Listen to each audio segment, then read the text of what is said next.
Hi, this is Daniel Hutchins, and today we are going to be doing a special article from Screen Rant.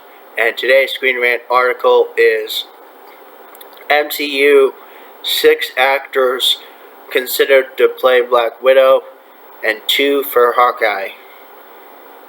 So it's hard to imagine anyone else playing Black Widow or Hawkeye in MCU, but there were some other famous actors considered for these roles. Now, this article was hot off the truck 23 hours ago. So here we go. Black Widow and Hawkeye are often dismissed in favor of their fellow Avengers because they don't have any superpowers, but they're integral to the team. The two are the only people in the world that can be trusted by Nick Fury, founder of the Avengers Initiative, and the fact that two regular people can fight alongside a god, a super soldier, and a giant green Mr. Hyde monster is pretty awesome. Now, related to this article is MCU 5 actors considered to play Iron Man and 5 for Captain America. But we're not talking about that. We're talking about Black Widow and Hawkeye. So we can keep going. The roles have been played spectacularly in the Marvel Cinematic Universe by Scarlett Johansson and Jeremy Renner, but they weren't the first actors that the producers considered for their roles. Okay, so at number 8, Black Widow as Natalie Portman. Prior to the casting of Scarlett Johansson, Natalie Portman was under consideration for the role of Black Widow. Portman went on to play a different MCU role, Jane Foster, Thor's love interest. The role of Jane involved significantly less action and physicality than the role of Black Widow, but that's about to change as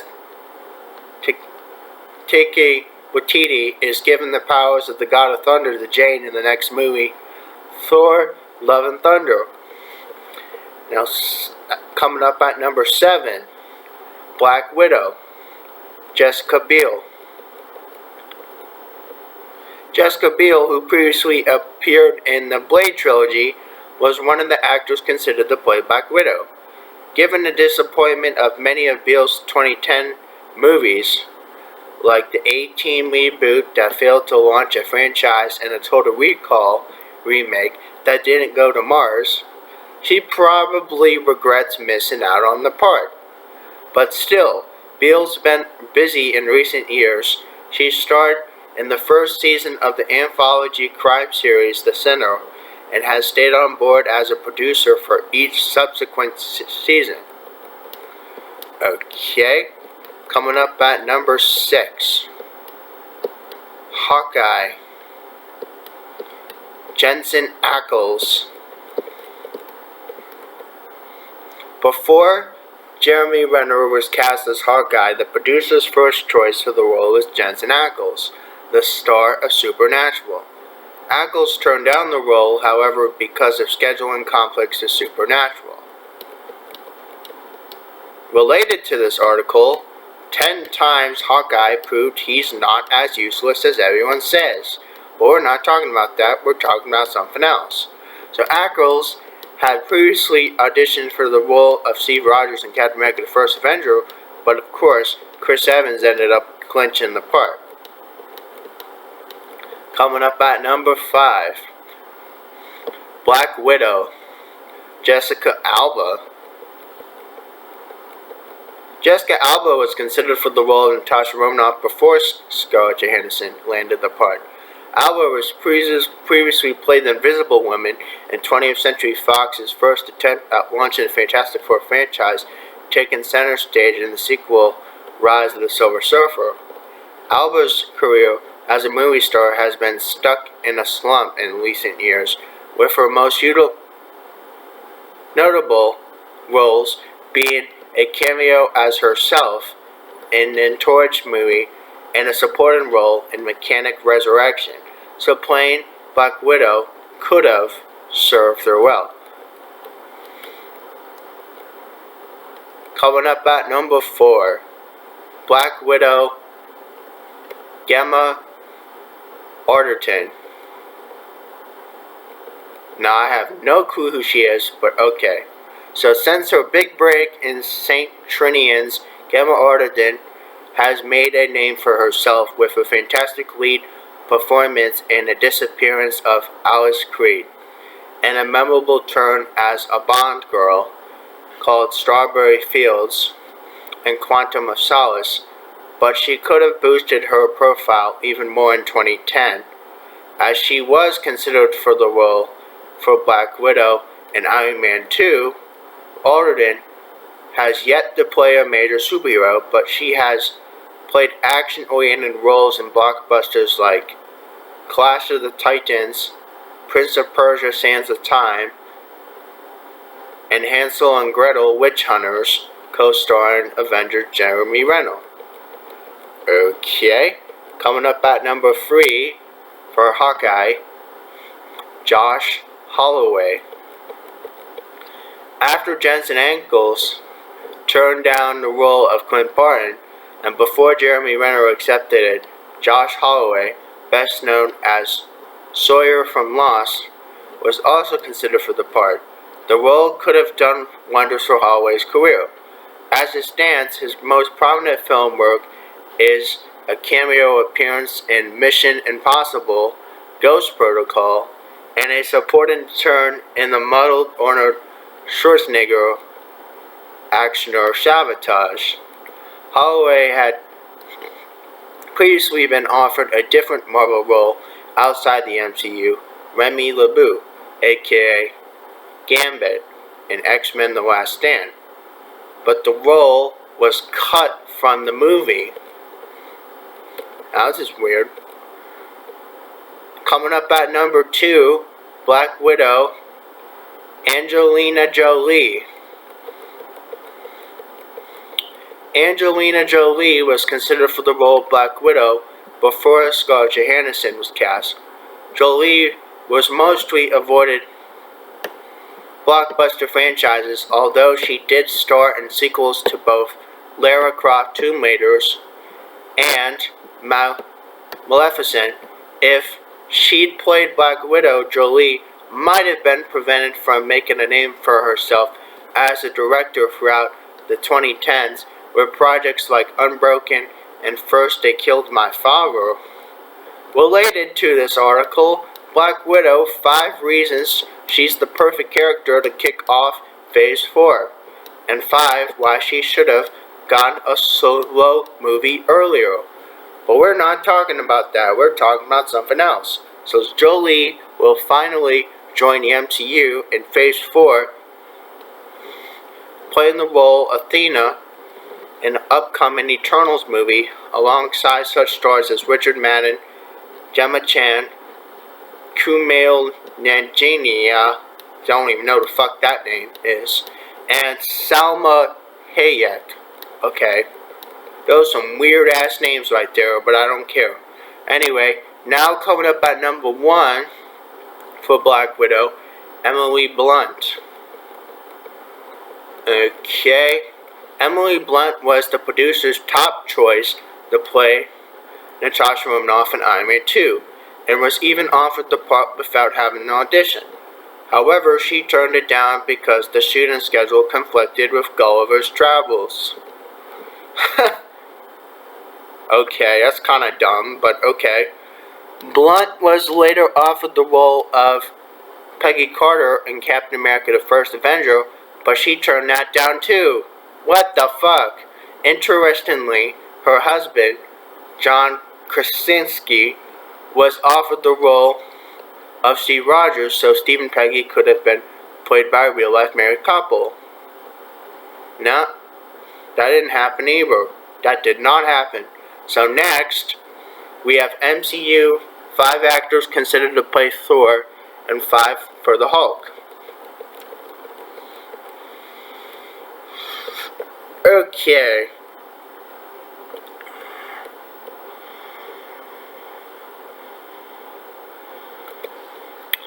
I guess I'm just gonna click on that then. I think I'm gonna do an extra long video today. Okay.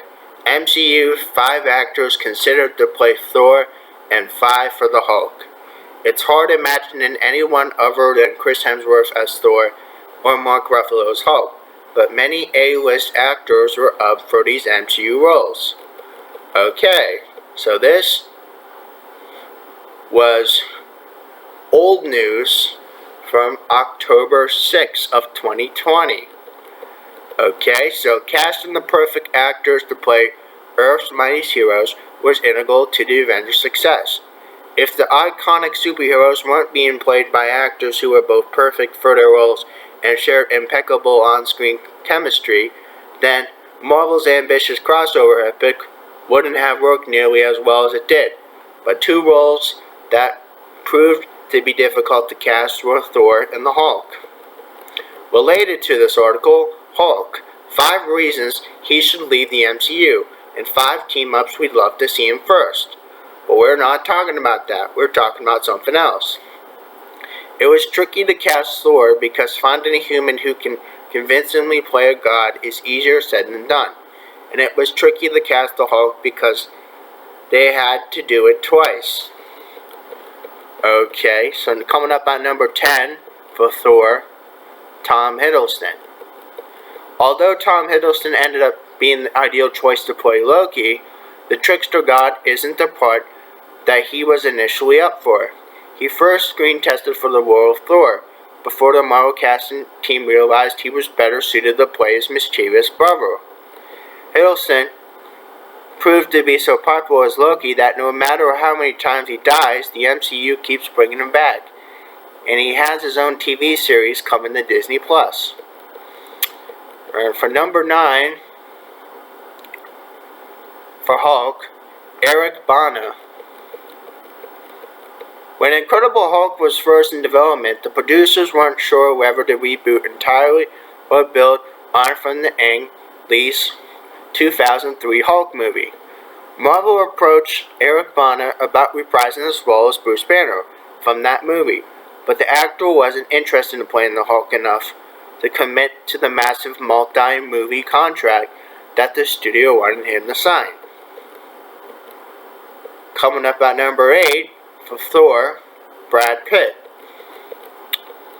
In the earliest development of Thor, Brad Pitt was under consideration for the title role. He would have brought established star power to MCU, and his take on the God of Thunder would undoubtedly have been difficult than Chris Hemsworth's. Related to this article, Brad Pitt, 5 reasons Cliff Booth is his best character, and 5 why it's still Tyler Durden. But we're not talking about that. We're talking about something else. So Pitt has yet to play a major role in a superhero franchise. But he did make a hilarious cameo appearance as the Vanisher in Deadpool 2. Coming up at number 7 for Hulk, Liev Schreiber. Before Edward Norton was cast to play Bruce Banner in The Incredible Hulk, Marvel considered Liev Schreiber for the role. If he landed the part, it might have prevented him from committing to star in Ray Donovan. Schreiber has since played 2 supporting roles in non-MCU Marvel movies, Victor Creed in X-Men Origins Wolverine, and Wilson Fisk in Spider-Man Into the Spider-Verse. Coming up at number 6 for Thor, Channing Tatum. Channing Tatum was considered for both the role of Thor and Steve Rogers. However, he never made it to the short list for either of those parts. Although he hasn't played a superhero yet, Tatum has been attached to play Gambit in X-Men spin-off for years now. Maybe one day it will make its way in our development hell. But Disney's acquisition of 21st Century Fox makes it unlikely. Coming up at number 5, Hulk, David Duchovny. David Duchovny was under consideration for the lead role in The Incredible Hulk before Edward Norton was cast and quickly butted heads with the Marvel brass. As a TV actor, having starred in The X-Files and Californication for their incredibly long runs, Duchovny wouldn't have been as overwhelmed by the decade-long commitment required by the MCU than the other Avengers actors. I'm kind of reading this fast, and I apologize. Coming up at number 4, Thor, Charlie Hunnam. Prior to the casting of Chris Hemsworth, Charlie Hunnam got pretty far in the casting process for Thor.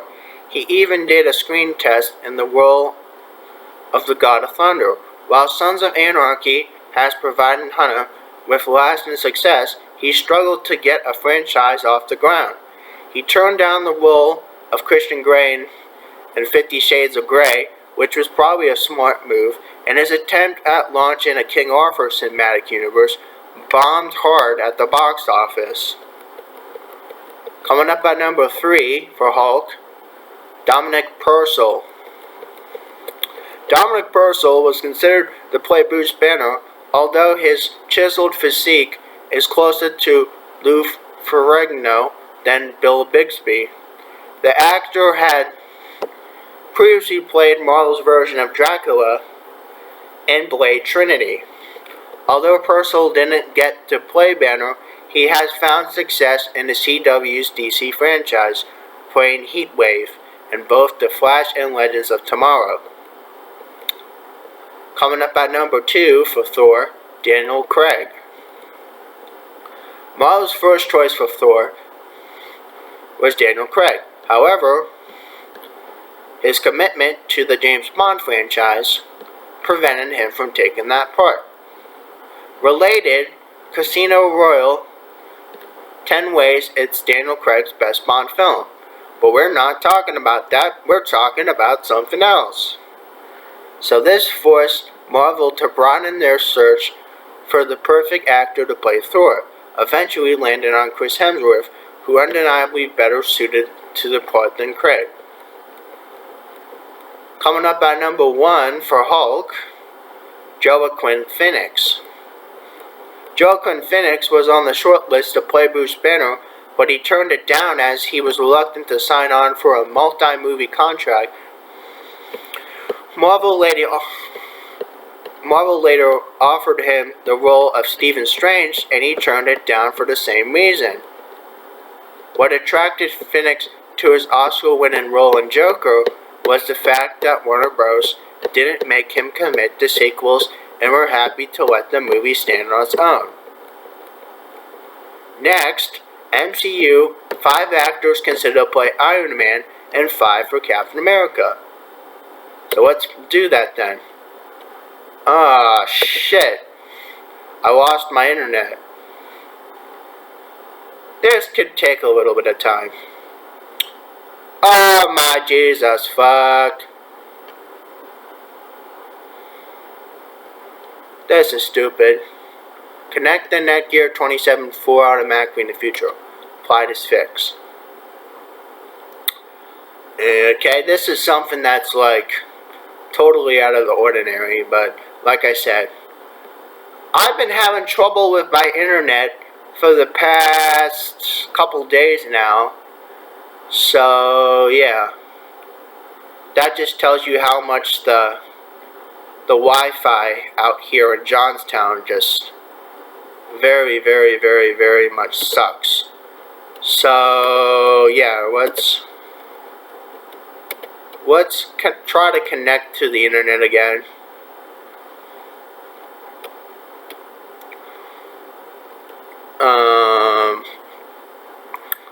It might be a couple minutes until this loads.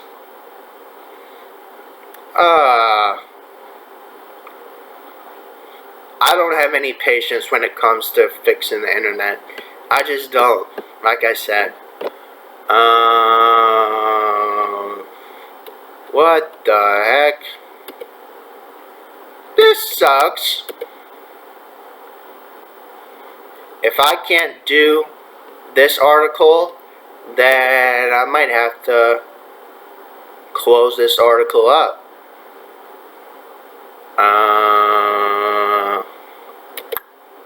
Hold on. Alright, forget about it. So, anyway, sorry that I couldn't get the last article in, but I just might save that one for later and talk about it later. But yeah, anyway guys, I hope you enjoyed this extra long video and about who could have played the roles for the famous Avengers. And yeah, you guys have a nice day then. Bye.